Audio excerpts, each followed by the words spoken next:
रफ़ीक Khan, MLA Rajasthan, Jaipur से MLA हूँ Congress party से और माइनॉरिटी कमीशन का चेयरमैन भी हूँ। और यहाँ आज इस कॉन्फ्रेंस में इकट्ठा हुए हैं पार्टिसिपेट करने के लिए। एक ऐसी अपॉर्चुनिटी जिसमें ये देखने को मिल रहा है कि जातिवाद से ऊपर उठ कर के, क्रिटिसिज्म से ऊपर उठ कर के एक ऐसी पहल जिसमें देश के सारे नेता, सारी पार्टियां मिलकर के एक प्लेटफॉर्म पे एक साथ है और इस बात का चिंतन किया जा रहा है कि देश में कैसे डेमोक्रेसी प्रोटेक्ट रहे, कैसे डेमोक्रेसी जिंदा रहे, कैसे आम आदमी को फ़ायदा हो और उनके हितों की रक्षा हो। एक बहुत अच्छा प्लेटफॉर्म, बहुत अच्छी पहल और मुझे खुशी है यहाँ पार्टिसिपेट करके। नए एक्सपीरियंस के साथ लोग बाग जाएंगे। एक दूसरे राज्यों की स्कीमें, जो वेलफेयर स्कीम्स जो जहाँ अच्छी होगी, वह जब एक प्लेटफॉर्म पे आदमी डिस्कस करता है तो सब तरह की बातें डिस्कस होती है, तो पूरे इंडिया में एक फ़ायदा मिलने की गुंजाइश बढ़ेगी।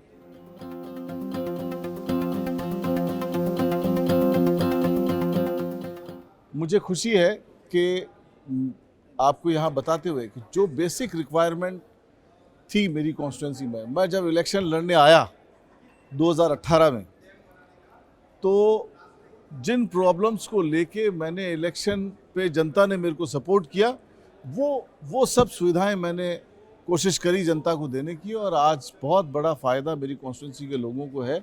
सबसे बड़ी बात क्या है कि एक कॉन्स्टिट्यूंसी को जब आप देखते हो और उसमें काम करना चाहते हो तो आपको ये तय करना पड़ता है कि कहाँ क्या काम करना है। एक जगह ऐसी होती है जहाँ कच्ची बस्ती होती है, स्लम्स होता है, और आपको वहाँ ये देखना पड़ता है कि मैं उनकी आम आदमी की बेसिक ज़रूरतों की पूर्ति कैसे करूँ, उनकी बेसिक नीड को कैसे फुलफ़िल करूँ। मुझे अफसोस के साथ बताना पड़ता है कि मेरे से पहले यहाँ बहुत बड़े बड़े लीडर रहे और भारतीय जनता पार्टी के प्रदेश अध्यक्ष वहाँ से एमएलए थे, लेकिन 1 लाख से ज़्यादा लोगों के पास टैप वाटर नहीं था। 40,000 लोग, 20,000 वोटर सड़क पे आके रोड पे पानी भर के अपने घरों में जाते थे।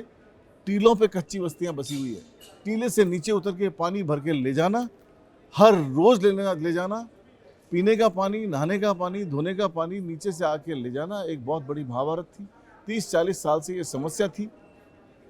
ऐसा एरिया जो नया डेवलप हो गया, नए डेवलपिंग एरिया में लोगों ने प्राइवेट कॉलोनियाँ काट दी, कॉलोनी काट करके लोग चले गए, किसी ने डेवलपमेंट नहीं किया। उन एरियाज के अंदर लोग पानी के टैंकर्स खरीद के भराते थे। 40,000 वोटों की आबादी और करीब 80,000 से ज़्यादा की पॉपुलेशन, ऐसे लोगों के बीच में तो मैं कह सकता हूँ कि 1 लाख से 1.25 लाख से ज़्यादा लोग बिना पानी के रह रहे थे। पानी का इंतज़ाम आप ये सोचिए कि उन्हें खुद को करना पड़ता था।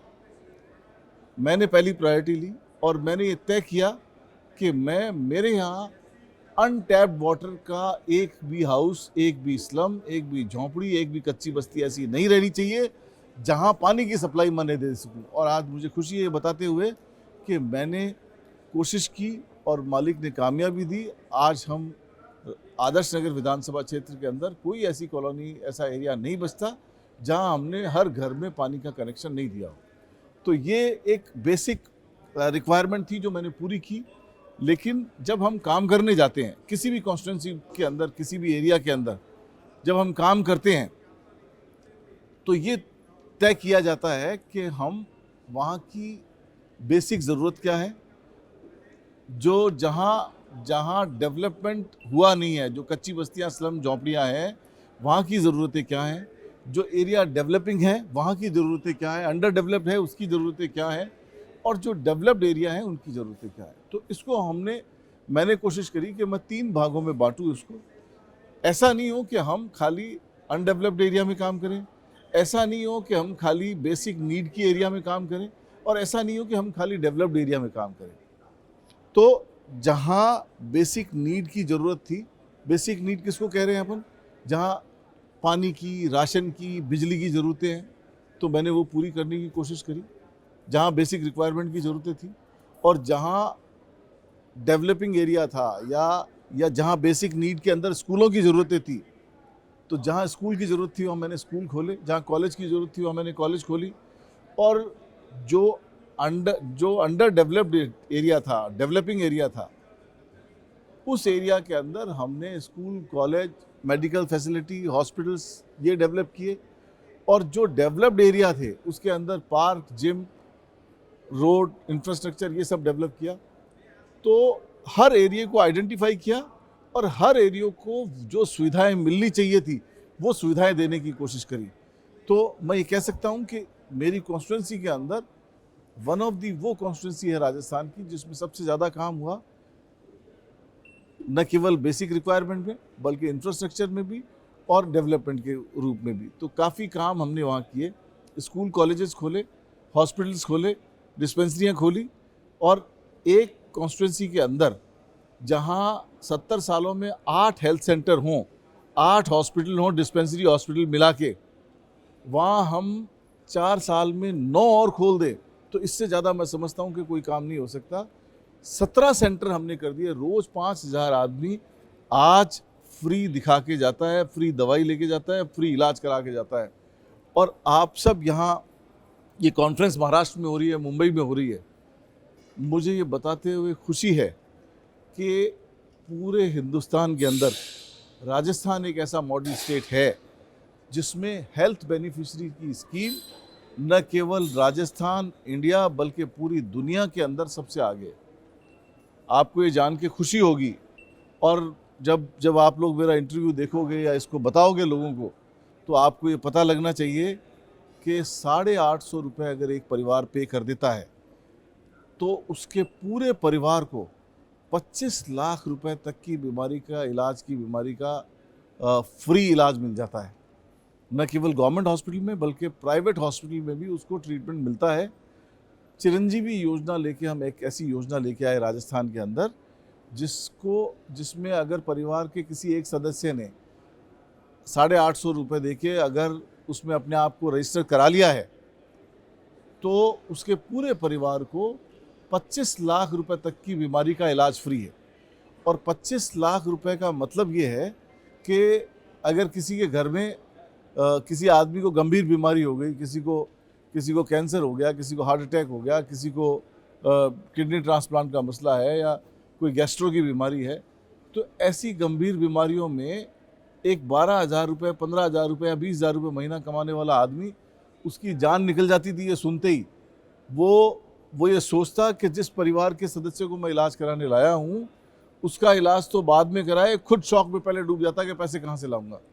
मुख्यमंत्री ने इस नर्व्स को समझा, इस नर्व्स को समझते हुए उन्होंने एक पॉलिसी लॉन्च की और उसमें चिरंजीवी योजना के नाम से पॉलिसी लॉन्च की जिसमें 25 लाख रुपए तक की बीमारी का इलाज फ्री उनको मिल रहा है। पहले क्या होता था कि वो आदमी जिसकी इनकम मैंने आपको बताई कि 12-15 हज़ार या 20,000 रुपये महीने की थी, उसको क्या करना पड़ता। हमारे यहाँ कल्चर है, हिंदुस्तान की संस्कृति है, सास बहू में कितनी भी लड़ाई हो जाओ, लेकिन जब सास बीमार हो जाती है तो वो वही बहू आगे आती है और अपने जेवर निकाल के देती है कि आप पहले इनका इलाज कराओ, बाकी काम बाद में देखेंगे, जेवर फिर आ जाएंगे। तो घर का मुखिया, चाहे उसको ज़मीन बेचनी पड़े, चाहे जायदाद बेचनी पड़े, चाहे खेत बेचना पड़े, चाहे मकान बेचना पड़े, चाहे उसको दुकान बेचनी पड़े, चाहे जेवर बेचने पड़े, अपने परिवार के लाडले आदमी का, बुजुर्ग का, परिवार के सदस्य का इलाज ज़रूर कराते हैं। ये हमारा कल्चर है। अब ऐसी स्थिति है, पहले यही होता था कि कुछ न कुछ बेच के इलाज हुआ। अब ये स्थिति है कि ऐसे किसी भी आदमी को आज कुछ बेचने की ज़रूरत नहीं है। आज वो खुशी खुशी हॉस्पिटल, खाली जेब हॉस्पिटल जाता है और इलाज करा के खाली जेब होके वापस आ जाता है, उसको 5 रुपये भी देने की ज़रूरत नहीं है। तो ऐसी स्कीम राजस्थान ने लॉन्च की। मैंने अभी यहाँ पैनल डिस्कशन हो रहा था तो मैंने उसमें भी कहा सोशल वेलफेयर स्कीम्स लास्ट आदमी तक कैसे पहुँचे, इस पर एक पैनल डिस्कशन था। मैंने कहा जो स्टेट्स जिन मॉडल स्कीम्स को लेके अपनी स्टेट्स में लागू की हुई है और वो अच्छी स्कीम है और कामयाब स्कीम साबित हो जाती है, सक्सेसफुल हो जाती है, तो हमको ये चाहिए कि वो स्कीम्स हम पूरे देश में लागू करें। मैं बहुत से देशों में घुमा हूँ, 50 से ज़्यादा देशों में मैंने विजिट किया है।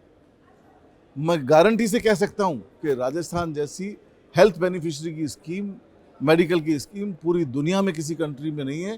राजस्थान में जो मॉडल हमने दिया है कि एक आदमी को 850 रुपये अगर कोई नहीं दे रहा है और राजस्थान का बासिंदा है और बीपीएल है तो उसको उसके पैसे गवर्नमेंट दे रही है, और राजस्थान का वासिंदा है तो उसको हम सरकारी हॉस्पिटल में ट्रीट कर रहे हैं। तो हेल्थ सेक्टर्स में राजस्थान का रहने वाला हर आदमी बेनिफिशियरी है, बेनिफिट है उसको, उसको कहीं सोचने की ज़रूरत नहीं है। तो ऐसी स्कीमें मैं ये सोचता हूँ कि पूरे देश में लागू होनी चाहिए।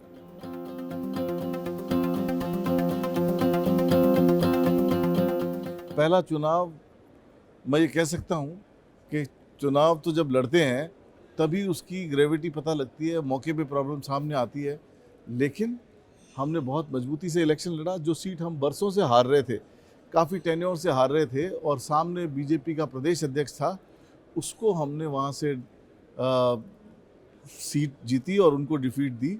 ये एक बहुत बड़ा चैलेंज था, और चैलेंज को हमने हंसते हंसते लिया और खूब काम किया। मैं ये बात और बताना चाहता हूँ आपको कि जब मैं इलेक्शन मोड में उतरा और फिर मुझे ये पता नहीं लगा कि कब सरकार बन गई, कब मेरे को चेयरमैन की जिम्मेदारी दे दी, और कब मेरे को और जिम्मेदारियां मिलती चली गई। मैं इलेक्शन मोड से बाहर आज तक भी नहीं निकला हूँ। अब जब मेरे को पता लग रहा है कि अभी फिर इलेक्शन आने वाले हैं, तो मुझे सेम सी फीलिंग हो रही है कि मैं जैसे इलेक्शन मोड में आया था उसी मोड पे आज चल रहा हूँ।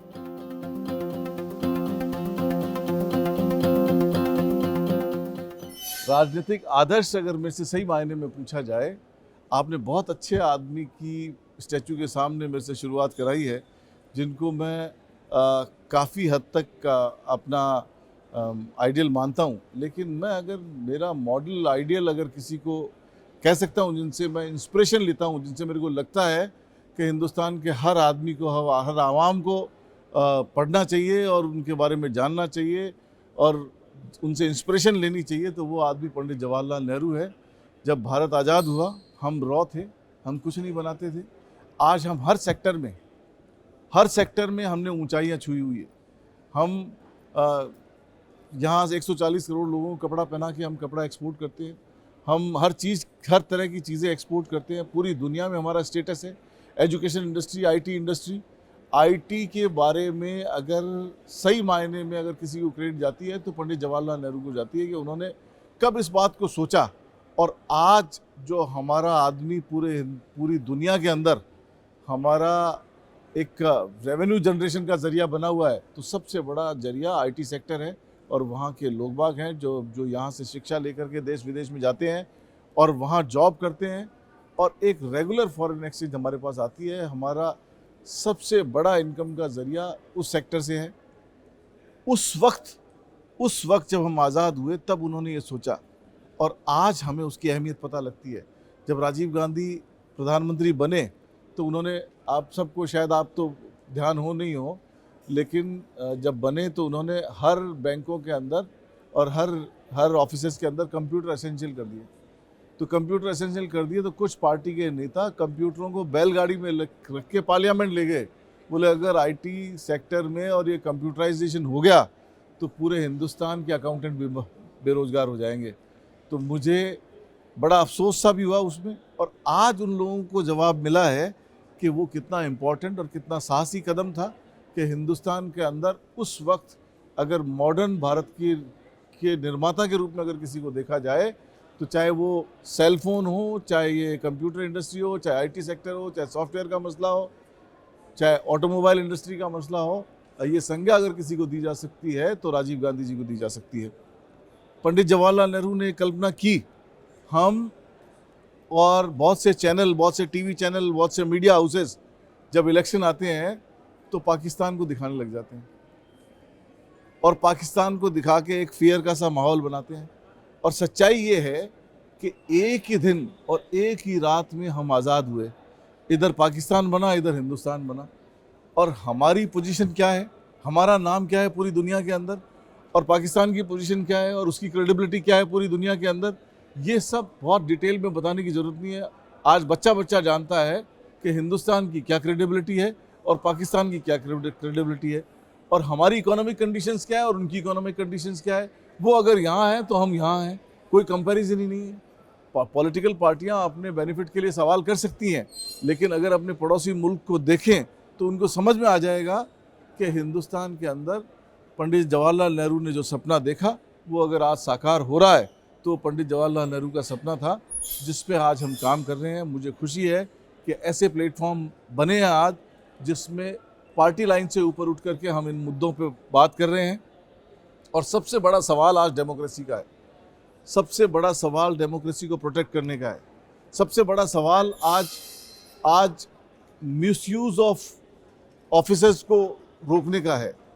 आज सबसे बड़ा सवाल, आज कोई भी आदमी बोलता है तो मीडिया के अंदर जोक्स आ जाते हैं, कल ईडी पहुंच जाएगी, परसों इनकम टैक्स वाले आ जाएंगे, परसों सीबीआई वाले छापा मार देंगे। ऐसे जुमले रोज सुनने को मिलते हैं। तो कोई तो कारण है, कहीं तो इनसिक्योरिटी है, कहीं तो डेमोक्रेसी पे कुठाराघात है। ऐसे प्लेटफॉर्म पे अगर हम पार्टी लाइन से ऊपर उठ करके बात करेंगे, डिस्कशन करेंगे ऐसे मुद्दों पे, कार्यपालिका जब न्यायपालिका का काम करने लग जाएगी तो हम लोकतंत्र को नहीं बचा पाएंगे, हम डेमोक्रेसी को नहीं बचा पाएंगे। कार्यपालिका का काम एग्जीक्यूशन का है, न्याय करने का, डिसीजन लेने का, फैसले करने का उसका काम नहीं है। डिसीजन करने का, न्याय करने का काम जुडिशरी का है, न्यायपालिका का है। और लोकतंत्र के अंदर कानून बनाने का काम हमारा है, एमएलएस का है, एमपीस का है, जिन लोगों को जनता ने चुन के भेजा है उनका है। मीडिया को चाहिए कि तीनों स्तंभ मजबूत रहें। हम आज पिछले कुछ सालों में आप सब लोगों ने देखा कि कैसे सरकारें गिरती है, कैसे सरकारें बन रही है। आप वोट किसी और पार्टी को देते हो और बना कोई और लेता है सरकार। कैसे एमएलए अपना पद बदल लेता है, कैसे अपनी पार्टी बदल लेता है। क्या हम वोट उसके लिए करते हैं? अगर ऐसा होगा तो डेमोक्रेसी नहीं बचेगी, सरकारें तो बच जाएगी। सरकार तो जो कॉर्पोरेट हाउसेज है वो फंडिंग करेंगे, सरकारें बच जाएगी, बन जाएगी, बनेगी, बिगड़ेगी। लेकिन क्या हम लोकतंत्र के अंदर डेमोक्रेसी का बचाव कर पाएंगे? नहीं कर पाएंगे। हम सबको मिलकर के ये चाहिए कि हम लोकतंत्र की हत्या होने से रोकें, डेमोक्रेसी को बचाएं। सरकार उस पार्टी की बने जिस पार्टी को जनता ने वोट किया। और अगर उसमें अगर कोई खामी नज़र आती है, कानून में खामी नज़र आती है, कानून में रेक्टिफिकेशन की ज़रूरत है, आदमी पार्टी ईमानदारी से काम करे, चाहे वो पार्टी कांग्रेस की है, चाहे वो पार्टी बीजेपी की है, चाहे किसी और की है। और मैं एक अपील आपके माध्यम से और ज़रूर करना चाहूँगा, वोट, जाति धर्म को पढ़ना वोट बंद हो जाए, वोट पड़े काम को। अगर मैं एज ए एमएलए परफॉर्म नहीं कर पाऊँ तो मुझे वोट न दे जनता, और अगर मैं एज ए एमएलए काम कर पाऊँ तो मुझे वोट दे जनता। मैं किसी के घर में घंटी बजा के वोट मांगने के लिए जाऊँ तो वहाँ मेरे को ये सुनने को नहीं मिले कि ये आदमी मुसलमान है या ये हिंदू है। ये सुनने के लिए मेरे को खुशी होगी कि वो ये बोले कि इस आदमी ने काम किया और इस आदमी ने काम नहीं किया। तभी हम डेमोक्रेसी को बचा पाएंगे। हम किसी एक आदमी से डरा के, खौफ का, भय का माहौल बना के, किसी रिलीजन के आधार पर छींटाकशी करके अगर हमने सरकारें बनाई और हमने लोगों के ऊपर, जैसा पिछले दिनों आपने देखा होगा, 2 साल भर पहले की बात है, मैं असेंबली में ही बोला, एक बच्ची जाती है स्कूल के अंदर, कॉलेज के अंदर कर्नाटक में, और उसके पीछे बहुत सारे बच्चे जाते हैं और जय श्री राम का नारा लगा के उसको डराते हैं। इस भय से मुक्ति चाहिए। कानून हर आदमी के लिए बराबर हो। डेमोक्रेसी तभी जिंदा रहे जब मैं जो अपनी बात कहना चाहूँ मैं खुले रूप से कह सकूँ। मैं जो अपनी बात कहना चाहूँ कानून संगत हो, न्याय संगत हो, तो उसको मान्यता मिले। किसी भी आदमी का एक्सटॉर्शन करके, किसी को डरा धमका के अगर माहौल बनाया जाए तो वो दूर हो। तभी हम इस देश का जो संविधान बाबा साहब अम्बेडकर ने, पंडित जवाहरलाल नेहरू ने, राजेंद्र प्रसाद ने, जो एक संविधान सभा ने मिलकर के एक ऐसा कॉन्स्टिट्यूशन लिखा, जिस कॉन्स्टिट्यूशन की चर्चा पूरी दुनिया में होती है। मैंने आपसे पहले कहा कि मैं पूरे देश में, पूरी दुनिया में घुमा हुआ हूँ, तो पूरी दुनिया में इस बात की चर्चा होती है कि अगर बेस्ट कॉन्स्टिट्यूशन किसी कंट्री का है, अगर कॉन्स्टिट्यूशन किसी देश का सबसे अच्छा कॉन्स्टिट्यूशन है जिसमें सब बातों का समावेश है, तो वो कॉन्स्टिट्यूशन हिंदुस्तान का है, भारत का है, इंडिया का है। और उससे बड़ा कॉन्स्टिट्यूशन कहीं नहीं हो सकता। फ़र्क सिर्फ इतना है कि हमें डेमोक्रेसी को बचाना है, संविधान की रक्षा करनी है। इसको करते हुए हम आगे चलेंगे तो मैं समझता हूँ कि ऐसे प्रयास सार्थक होंगे और परिणाम अच्छे आएंगे।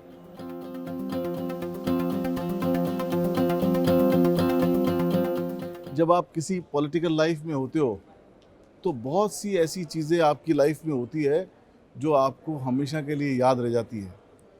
बहुत से ऐसे इंसिडेंट हैं जब आप किसी आदमी के लिए कोई प्रयास करने जाते हो और फिर पता लगता है कि आप एक ऐसे आदमी को काम दिला पाए, एक ऐसे आदमी को, आम आदमी की ज़रूरतें पूरी करना, आम आदमी को फ़ायदा देना। मैं एक हमारी कॉन्स्टिट्यूंसी के अंदर क्रिश्चियन नन है। मैं एक दफ़ा गया तो बगराना एक जगह है, मैं एक दफ़ा गया तो मुझे पता लगा कि एक पेड़ के नीचे 2 लेडीज़ बच्चों को पढ़ा रही है। तो बहुत सी बातें आ जाती है, लोग धर्मांतरण के वो भी लगाते हैं। मैं उनके ऊपर पास में गया, उनको देखा, समझा, जाना, तो पता लगा कि वो गरीब बच्चों को पढ़ाने आती है और गरीब बच्चों को पढ़ा रही है, अपना टाइम लगा रही है। फिर बाद में पता लगा कि उस लेडी को कैंसर भी है, लेकिन फिर भी पेड़ के नीचे पढ़ा रही है। तो फिर मैंने उनको स्पेस दिलाया, उनको जगह दिलाई और आज मुझे खुशी है कि वो वहाँ 100 से ज़्यादा बच्चों को शिक्षा देने का काम कर रही है। ऐसे काम बहुत सी जगह होते हैं। जब आप लाइफ में कोई प्रोजेक्ट लेके चलते हो और उस प्रोजेक्ट में आपको कामयाबी मिलती है तो न केवल आपको एक बहुत अच्छी फीलिंग आती है, बल्कि आपको ये लगता है कि आपने जो आप करना चाह रहे थे उसमें कुछ न कुछ आपने अचीव किया। बहुत से ऐसे इंसिडेंट हैं, कैमरे पे बताना उचित नहीं समझता। ऐसे लगेगा कि वो काम शायद मैंने अपनी किसी वैल्यू को इवेल्युएट करने के लिए किए। तो ऐसे काम जब कोई पॉलिटिकल लाइफ में आप होते हो तो ऐसे काम आते रहते हैं और आपको करके बहुत खुशी होती है।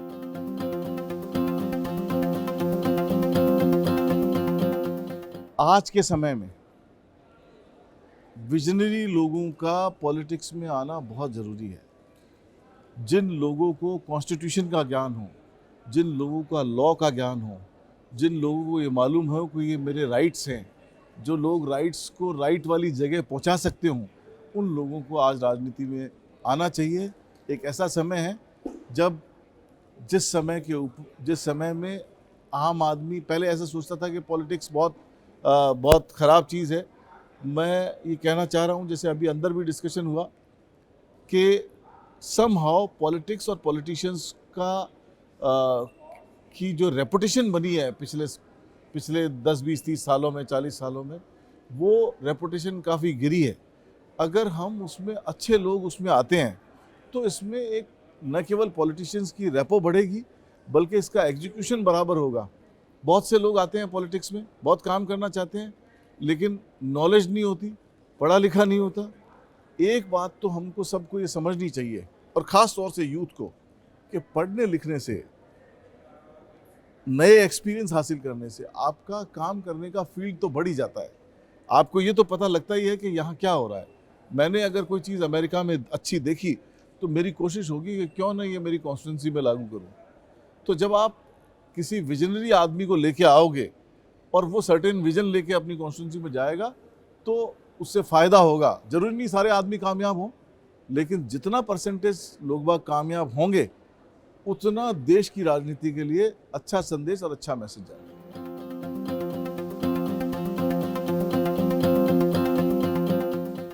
डेमोक्रेसी, लोकतंत्र मजबूत रहे और डेमोक्रेसी जिंदा रहे, इस बात को बहुत मजबूती मिलती है ऐसे इवेंट्स के ऊपर।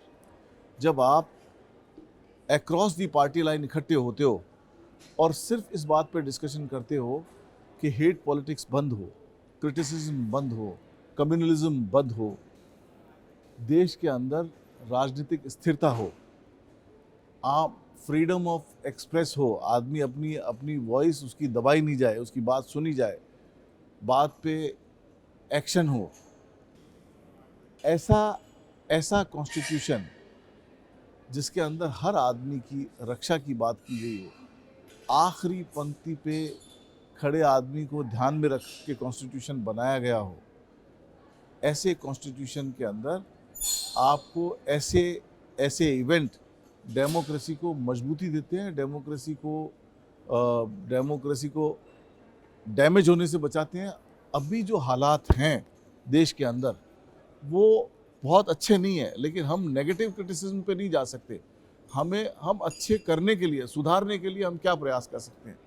क्या गलतियां हमारी हो गई, कैसे हम उनको सुधार सकते हैं, कैसे एमएलएस की खरीद फरोख्त हो जाती है, पार्टियां बदल जाती है, सरकारें बदल जाती है। महाराष्ट्र में हम हैं, महाराष्ट्र का खूब घटनाक्रम सबको मालूम है। रात को 3 बजे ऑर्डर होते हैं, सुबह ओथ ले ली जाती है, 2 दिन बाद में ओथ खत्म हो जाती है, दूसरी पार्टी आ जाती है, फिर 6 महीने साल भर बाद तीसरी पार्टी आ जाती है।